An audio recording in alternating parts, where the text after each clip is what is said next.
এই শিবিরের প্রপাগান্ডা, এই গুপ্ত রাজনীতির প্রপাগান্ডায় আমরা এখন অতিষ্ঠ হয়ে গেছি। হলে যে সমস্যাটা, এই সমস্যাটার মূল ব্যাখ্যা সহ আমাদের কুমিরদুল সরকারি কলেজের সংগ্রামী সভাপতি, জুলাই আন্দোলনের সম্মুখ সারির যোদ্ধা নাহিদ হাসানকে তার বক্তব্য দেওয়ার জন্য বিশেষভাবে অনুরোধ করছি।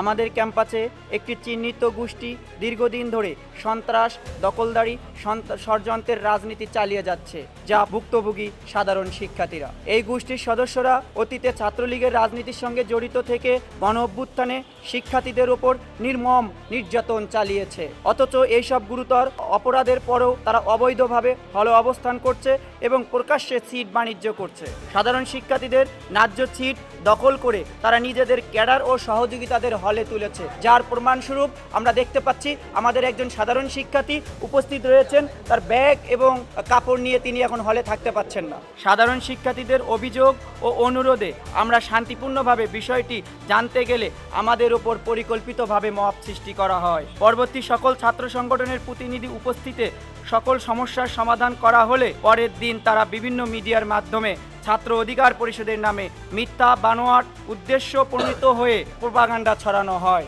সেখানে উপস্থিত ছিলেন ছাত্র শিবিরের সম্মানিত সভাপতি, সাধারণ সম্পাদক, উপস্থিত ছিলেন ছাত্র অধিকারের সভাপতি, সাংগঠনিক সম্পাদক, উপস্থিত ছিলেন ছাত্র দলের সংগ্রামী সাধারণ সম্পাদক নাজমুল হাসান সহ অনেক নেতৃবৃন্দ।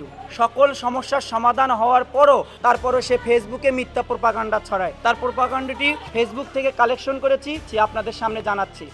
ছাত্র অধিকার পরিষদের সভাপতি নাহিদ ভাইয়ের নেতৃত্বে ছাত্র শিবিরের একজন জনশক্তিকে অন্যায়ভাবে হল থেকে বের করে দিতে গেলে কয়েকজন শিক্ষার্থী এসে বাধা দিলে তাদেরও মারধর করে। এতে সাংবাদিক সমিতির একজন আহত ও সদস্য আহত হয়। ছাত্র অধিকার পরিষদের ভাইদের কাছ থেকে এমন আচরণ কখনই কাম্য নয়। এটা ছাত্র সংগঠনের সভাপতি হিসেবে আপনার কাছে শিক্ষার্থীরা নিজেদের সেফ ফিল ছিল, কিন্তু তারা তার বিপরীতে কাজ দেখতে পাচ্ছি। এছাড়াও রাতে লাঠি দিয়ে শিক্ষার্থীদের রুমের দরজা ভাঙার অভিযোগ উঠেছে ওনার বিরুদ্ধে।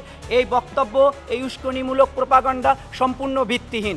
আমি ছাত্র শিবিরের সাধারণ সম্পাদক আরিফুলকে বলতে চাই, এই বক্তব্যের যদি আপনি আগামী 24 ঘন্টার মধ্যে উত্তর এবং প্রমাণ না দিতে পারেন, আপনার নামে আমাদের সংগঠনের ভাবমূর্তি ক্ষুণ্ণ হওয়ার কারণে আপনার নামে মানহানির মামলা আমরা কোর্টে দায়ের করব ইনশাআল্লাহ।